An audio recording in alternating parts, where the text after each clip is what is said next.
Yun, magandang hapon mga brother ko dyan sa ating Santa Ursula. Ngayon po, may serve po kami ng alas 6 ng hapon.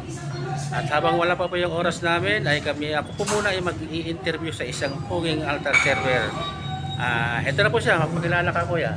Ako po si Jake Simon at Sabiñano. Hmm. Kakarinyo ko lang po ng Ah, isang araw po. bago mong renew, pero matagal ka na. Kailan ka nag-start?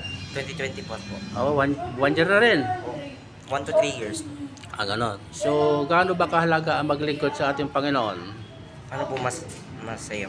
Masaya na mahalaga. Oh, Kasi, kasama mo na rin po ang parang narito si Lord, ano?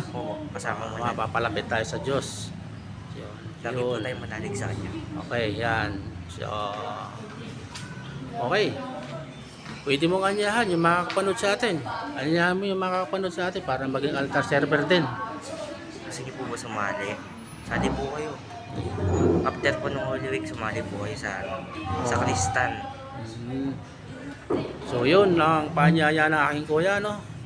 Siya ay sakristan na halos isang taon, o higit kulang isang taon na rin. Kaya interview ka dito. Ayan, nawa kayo rin po ay mag-serve bilang altar server para na sa ganon tayo ay mapalapit sa Panginoon. At ito ang huling biyahe natin para patungong langit. Babay na, God bless. Bye-bye po. Yan, thank you.